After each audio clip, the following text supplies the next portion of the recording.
네, 안녕하십니까. 명지전문대학교와 함께하는 PT 스킬업. 오늘 그 마지막 시간 5회차 수업을 진행하도록 하겠습니다. 자, 오늘은 캐릭터에 대한 측면이 아니라 여러분 그 자체, 여러분의 브랜드 이미지에 대한 측면으로서 브랜드 이미지 따라잡기 5회차 수업을 지금부터 시작하겠습니다. 자, 우선 여러분, 이건 첫 시간에 제가 말씀드렸던 겁니다. 여러분의 PT의 주체는 바로 당신이 되어야 됩니다. 그럼 당신이 바로 어떤 사람으로 보여질지에 대한 측면을 계속해서 고민하고 만들어 가실 필요가 있겠죠. 우선 나라는 브랜드에 대해서 여러분이 한번 고민을 하실 필요가 있습니다. 자, 이런 측면은 크게 여러 가지로 구분할 수 있을 텐데요. 크게 두 가지로 구분을 할 수 있겠습니다. 첫 번째는 바로 이미지 메이킹, 여러분이 갖고 있는 그 이미지라는 측면, 그 다음에 전달력이라는 측면입니다. 자, 이미지라는 건 여러 가지 이미지 스타일, 제스처, 시선 처리, 긍정성, 자연스러움 이런 것들을 나타내는 것들인데요.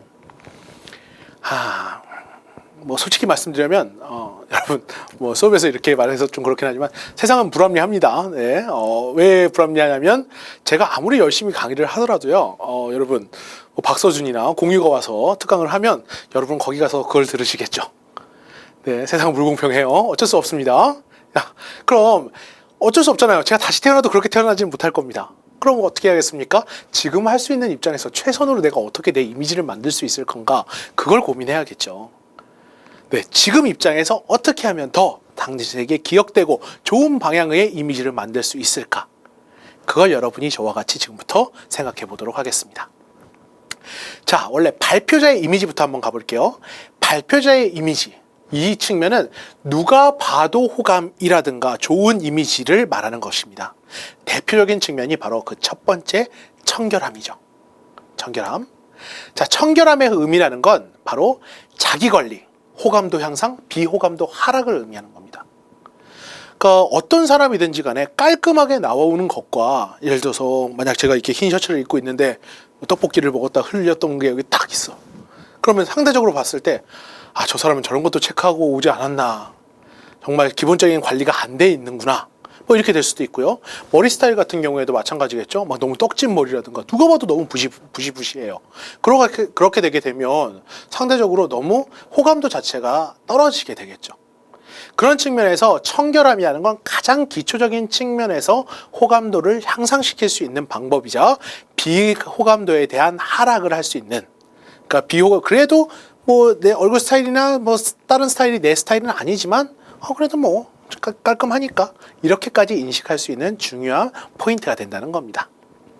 자, 옆에 나와 있는 사진을 보시면 대표적인 면접 복장이죠. 면접 복장으로 나와 있는 사진인데 이러한 이미지들이 왜 필요하냐면요. 보통 일반적으로 면접 복장이라는 게 그렇게까지 튀지 않고 깔끔하며 비호감도가 없는 형태의 그냥 안정적인 형태의 이미지를 만들어가는 복장이기 때문입니다.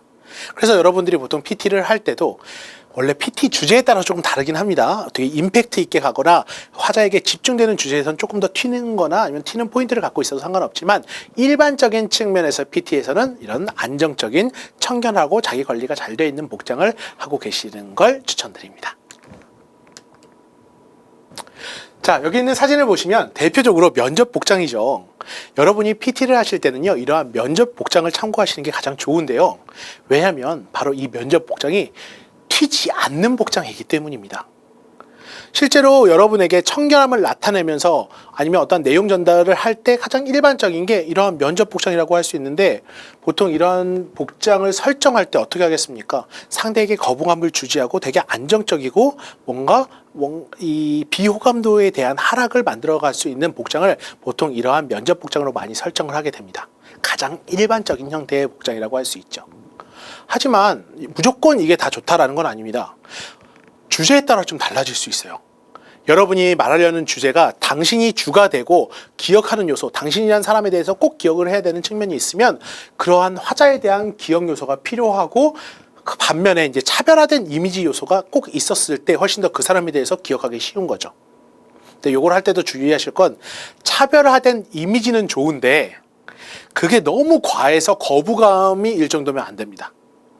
그러니까 이렇게 한번 예시를 들어볼까요? 제가 여러분에 대해서 만약 여러분 전문적인 측면의 어떠한 주제에 대해서 말을 하고 있고 PT를 하러 왔는데 가수 뭐 태진아나 이제 약간 트로트 복장 같은 걸 입고 반짝이 복장을 입고 여기서 강의를 하고 있으면 아무리 용어를 전문적인 용어를 쓰더라도 이미지 자체가 저 사람은 도대체 가수인가 뭐 교수인가 헷갈릴 수밖에 없다라는 거죠. 그런 측면에서 이제 거부감이 없어야 된다는 거죠. 차별화된 이미지, 그 사람에 대한 포인트는 있는 건 나쁘지 않은데 그게 과해서 거부감이 될 정도면 문제가 된다는 겁니다. 자, 두 번째는 바로 신뢰성에 대한 측면이에요. 자, 신뢰성이라는 건 바로 전문성, 용어 전문성, 태도 전문성을 의미하는 겁니다. 예를 들어서 의학 자료에 대한 발표를 할 때 양복보다는 의사의 복장을 이렇게 입고 나오시는 게 훨씬 더 그 사람의 복장으로서 전문성이 나타나는 측면이 있으니까요. 특히 주제에 대한 것도 마찬가지입니다. 어떠한 여행을 하거나 주제가 여행이다, 아니면 자기 성찰이다. 우리 첫 번째 시간에 스티브 잡스 기억하시죠?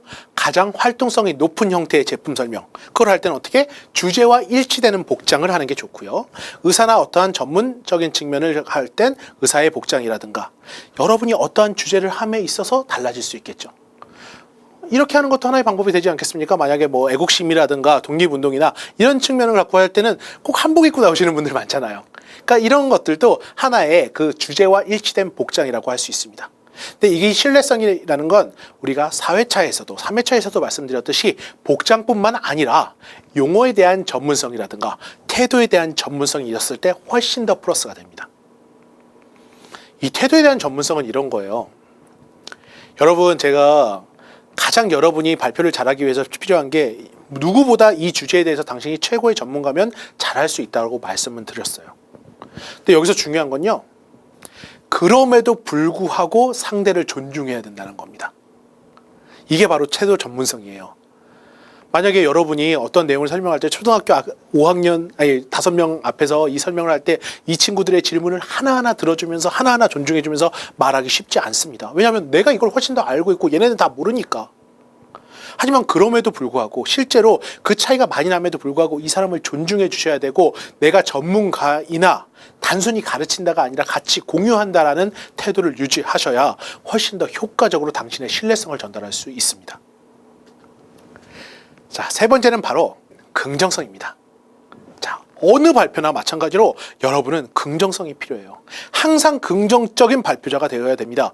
긍정적이라는 건 소통의 시작이자 소통의 유지, 당신에 대한 호감도의 향상, 비하감도의 하락을 의미하는 겁니다.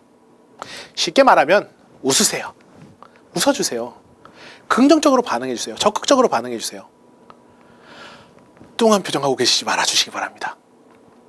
왜 그러느냐?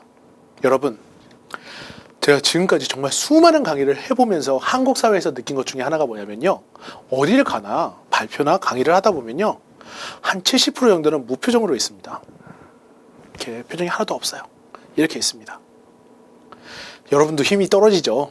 그러면 청자에게 웃음을 유도하기 위해서 가장 필요한 건 당신 자체가 긍정적인 사람으로서 긍정적인 반응을 유도할 필요가 있다는 겁니다.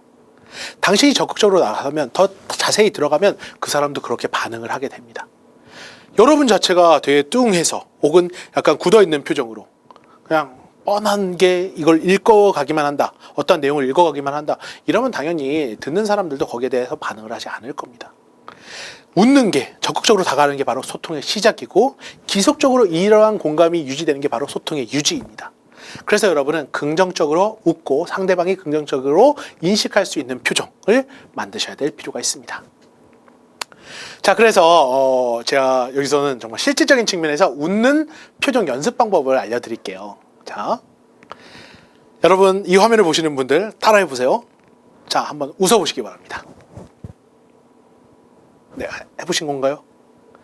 자, 여러분을 직접 보진 못했지만 대략 어떨 거라고 짐작을 할 수 있습니다. 대부분의 한국 사람들에게 웃어보라고 하면, 아, 웃어보라고 했으니까 웃는 표정을 지어야겠다, 입꼬리를 올려야겠다, 이러고 계실 겁니다. 자, 여러분 보시면 아시겠지만 이건 웃는 것도 아니고 우는 것도 아니에요. 약간 입꼬리를 올리는 게 아니라 실제로 광대가 가장 많이 쓰여지는 측면입니다. 많은 학생들이 치열을 보이는 걸 별로 좋아하지 않아요. 입 안을 보이는 걸 별로 좋아하지 않습니다. 자연스러운 미소라는 건요, 우리가 약간 괴리감이 있어요. 실제로 긍정적이라는 건 입이 벌어져야 되고요, 이게 눈이 안 보여야 됩니다. 우리가 흔히 말하는 약간 못생긴 얼굴이 돼야 돼요. 그래야 긍정적으로 웃는 것처럼 느껴집니다. 그런데 뭔가 그렇게 보이긴 싫으니까 약간 이런 식으로 하게 되면 어색하거나 약간 부자연스러운 표정이 나타나게 되죠. 그래서 제가 여러분한테 이제 방법으로서 알려드릴 게 상상력을 발동하는 방법을 알려드릴게요. 이건 제가 써먹어봤는데 정말 좋더라고요. 자, 지금 이 강의를 들으시고 계신 이 시점에서 여러분들의 학과 사무실에서 전화가 왔습니다. 자, 전화를 딱 받아봤더니 조교님이 이렇게 말씀을 하시더라고요. 이번 학기에 전액 장학금으로 네가 선정이 됐어. 그래서 지금 이번에 등록금이 300만 원이니까 현금으로 줄게. 와서 받아가. 라고 해서 가서 받아왔습니다. 여러분 지금부터 고민을 하시면 됩니다. 이 300만 원을 어디다 쓸까? 이 현금을 갑자기 생긴 이 꽁돈 300만 원을 어디다 쓸까? 뒤에서 이제 살짝 흔들어 주시면 자연스럽게 웃음이 나옵니다. 네. 혹시나 웃음이 안 나오시면 단위를 올리세요. 네, 300에서 뭐 한 1000단위를 올리시면 자연스럽게 웃음이 나올 가능성이 높아질 겁니다. 그리고 이걸 사진을 찍을 때마다, 셀카를 찍을 때마다 10분 정도씩 연습을 해주시면 훨씬 더 평소에 긍정적이고 자연스러운 표정 연습을 하실 수 있습니다. 이게 바로 여러분에게 현실적인 측면에서 알려드리는 웃는 표정 연습 방법입니다. 자, 다음은 제스처입니다. 제스처라는 건요, 학생들이 가장 많이 묻는 측면이에요. 과거에는요, 이 제스처라는 게 좀 과장돼 있었습니다. 특히 그러니까 웅변식 제스처죠. 이 연사, 뭐 약간 이런 거 있잖아요. 뭔가 이런 것보다 이제 어떤 활동을 할 땐 크고 작고 뭐 이런 것들을 다 표현한다라고 말을 하고 있는데요. 이건 정말 옛날 방식입니다. 그러니까 이런 것들을 다 고려하지 않으셔도 돼요. 과장된 표현으로 본인이 말하는 것에 이제 주장을 보조하는 형태로 가게 됐는데 과거는 과거일 뿐, 현재는 그럼 어떻게 되느냐? 현재에서는 이렇게 변했습니다. 제스처는 그냥 자연스럽게 하시면 됩니다. 예전에는 이런 것도 있었어요. 뭐냐면 예전에는 절대로 발표자는 뒤를 보면 안 된다는 게 있었습니다. 엉덩이를 보이면 안 된다. 후면을 보면 안 된다. 요새 그런 거 없습니다. 스티브 잡스 그런 거 신경 안 써요. 그냥 앉아서도 하고 다리 꼬고서도 하고 소파에 앉아서도 하고 다 그렇게 합니다. 제일 중요한 건 자연스러움이죠. 자연스러움. 내가 말을 하는 거에 있어서 손의 움직임이라든가 이런 것들이 그냥 고려하지 않아도 자연스럽게 움직일 수 있고 짝다리를 짚어도 상관없고 뭘 하셔도 상관없습니다. 자연스럽기만 하면 돼요. 그런데 주의하실 건 그럼에도 불구하고 거부감을 주는 제스처들이 있을 수 있습니다. 이런 것들은 주의하셔야 되죠. 제가 조금 전에 짝다리라고 얘기를 했는데 가끔 그런 경우가 있어요. 여러분 몸의 중심이 두 다리로서 완전히 고정이 되어 있어야지 훨씬 더 안정감과 신뢰감을 줍니다. 반면에 한쪽으로 약간 이렇게 기울이고 있거나 이렇게 되면 당연히 뭔가 휘어진 느낌이 되겠죠. 그러니까 이건 상대방에게 안정성과 신뢰감을 주지 않게 된다는 겁니다. 이런 손의 움직임도 마찬가지예요. 보통 손을 움직일 때는요, 손을 너무 신경을 쓰진 않으셔도 되는데 흥분만 안 하시면 돼요. 그러니까 흥분을 해서 이 손 두 개가 명치 위로 올라오는 순간 문제가 됩니다. 내가 말이야, 이게 하면 지금 여기서 이렇게 움직이게 되면요, 문제가 뭐냐면 시선이 얼굴로 안 가고 이 사람한테 안 가고 손으로 가요, 다. 그렇기 때문에 그런 측면을 좀 주의하실 필요가 있습니다. 안정적으로 하나, 두 개 정도로만 간단하게 손을 움직여 주시는 건 나쁘지 않습니다. 전달에 방해가 되는가 되지 않는가, 이걸 초점으로 해서 그러한 제스처들은 하지 않게, 특히 과장된 뭔가 이런 거 있잖아요. 아니, 한 번 정도씩은 뭐 괜찮을 것 같은데 이걸 너무 남발하시게 되면 문제가 생기게 됩니다. 자, 마지막은 가장 어렵지만 실제로 정말 필요한 요소, 발표자의 발성과 발음입니다. 보통 얘기를 할 때 전달력이라는 측면에서 이 고민을 많이 해요, 학생들이. 어떻게 하면 효과적으로 전달할 것인가, 잘 들리게 전달할 것인가. 그래서 그 측면에서 연습할 수 있는 방안을 제가 한 5개 정도로 알려드리겠습니다. 첫 번째는 이런 겁니다. 안녕하십니까? 제 이름은 최현민입니다. 제가 지금 이렇게 하나의 문장을 말했는데요, 좀 어색한 문장이었죠. 그럼에도 불구하고 이런 연습이 필요합니다. 첫 번째, 중요한 핵심, 가장 전달해야 될 키워드 전에는요, 살짝 멈춰주세요, 여러분. 안녕하십니까? 제 이름은 하고 제가 멈췄죠. 지금 전달해야 될 게 제 이름이니까 멈춘 겁니다. 두 번째는 안녕하십니까? 제 이름은 최현민. 어떻게 했습니까? 한 음절씩 끊어서 얘기를 했습니다. 누가 어색하게 말을 그렇게 해요? 어색한 것보다 전달하는 게 더 중요합니다. 자연스러움을 추구하는 것도 중요하지만 잘 들린 다음에 얘기를 해야 되는 거죠. 근데 여러분들이 보통 빠르게 말을 하다 보면요, 빠르게 말씀을 하시다 보면 이게 그냥 다 흐드러집니다. 발음 자체가 좋은 사람이 그렇게 많지가 않아요. 그렇기 때문에 여러분들이 정말 중요한 그 단어는 딱딱딱 끊어서 얘기해 주시면 전달력을 확실히 높일 수 있습니다. 세 번째는 어미는 확실하고 명확하게. 이게 어떤 거냐면 많은 학생들이 이걸 말한다라는 측면에서 마무리를 날려버리는 경우가 있습니다. 아, 네, 그렇게 생각합니다. 약간 이런 식으로 이게 확 날아간다는 거죠. 제 이름은 최현민입니다. 어떠한 문장을 말할 때 거기서 어미가 명확하게 딱 끝나야 이쪽에서도 명확하게 해석이 시작됩니다.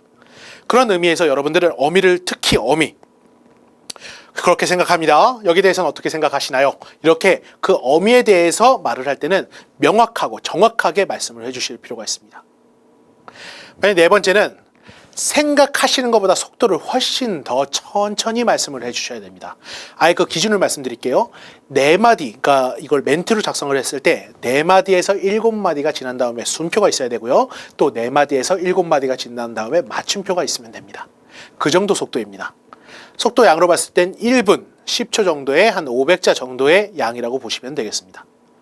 생각하시는 것보다 훨씬 더 천천히 말씀을 하셔야 전달력이 높아집니다. 마지막은 이제 입을 크게라고 제가 이렇게 적어놨는데요. 입을 크게. 아까 웃을 때도 나왔지만 우리가 치열이나 여러 가지 표정 때문에 발음을 정확하게 하지 않는 경우가 많습니다. 예전에 여러분 이런 거 많이 들어보시지 않았나요? 발음 연습할 때 볼펜 물고 하라 라는 얘기 많이 들어보셨을 거예요. 근데 막상 해본 분이 느끼시겠지만 볼펜을 물고 말을 하면요. 이런 식으로 발음이 됩니다. 근데 왜 보통 볼펜을 물고 할까요? 자, 생각해 보세요. 원래 정확한 발음을 하기 위해선 각각의 발음에 맞는 입 모양이 있습니다. 이 문장도 마찬가지입니다. 어미는 확실하고 명확하게 라는 이 입 모양이 있습니다. 하지만 이런 측면에서 모든 발음을 이렇게 하다 보면 약간 보기에 거부감이 있을 수도 있기 때문에 안에 볼펜을 물고 한다는 건 말을 할 때 이 설근 있잖아요. 그 안쪽에 있는 근육을 발달시키는 방법이에요. 그래서 바깥쪽에 있는 입술을 크게 움직이지 않아도 정확한 발음을 할 수 있게 연습을 하는 과정입니다. 그래서 예전에는 이런 볼펜을 물고 입을 연습을 하는 방법을 많이 썼는데 여러분이 처음으로 하셔야 될 부분은 그냥 입을 크게 벌려주세요. 발음 하나하나를 더 명확하게 한 다음에 나중에 연습을 하셔도 됩니다. 자, 마지막은 기술의 변화를 적용하는 방식입니다. 뭐냐면 여러분 아마 갤럭시나 약간 이러한 핸드폰을 보시면 음성 녹음 텍스트 캡처가 있을 겁니다. 음성 녹음을 할 때 자동으로 이제 텍스트 캡처가 되는데요. 여러분이 발음이 괜찮은지를 확인하기 위해서 할 수 있는 방법 알아들어야 됩니다. 그 기계가. 그러니까 여러분이 말을 했을 때 텍스트 캡처가 정확하게 내가 의도한 대로 말이 나와야 된다는 걸 의미하는 겁니다. 상대적으로 봤을 때 이제 한국 제품, 그러니까 한국말 같은 경우에는 갤럭시 빅스비로 연습하시는 게 좋고요. 그 다음에 영문으로 발표를 하시는 건 시리로 하시는 게 좋습니다. 실제로 그 차이가 약간 있더라고요. 이게 현실적인 측면에서 적용하기 좋은 방식입니다. 자, 마지막은 이제 발표자의 시선입니다. 그러니까 시선을 피하지 말고 솔직하고 신뢰성 있는 시선을 의미하는 거기 때문에 이런 측면에서 상대를 잘 보실 필요가 있겠습니다. 근데 사람에 따라 너무 가까운 대상을 할 때는요, 너무 직접적인 시선을 주는 건 상대방이 좀 부담스러울 수도 있습니다. 그렇기 때문에 이런 것들은 우리나라에서 좀 주의를 하실 필요가 있고요. 그럴 땐 보통 어떻게 하느냐? 바로 인중보기라고 하십니다. 자꾸 이제 헷갈리시는 분이 있는데 미간이 아니에요. 미간이 아니라 인중입니다. 학생들 중에 조금 착각하시는 분들이 있습니다. 미간을 약간 2, 3m 떨어져 있었을 때 미간을 보시게 되면 눈이 약간 깔리면서 들어가기 때문에 시선이 훨씬 더 부드럽게 진행이 됩니다. 반면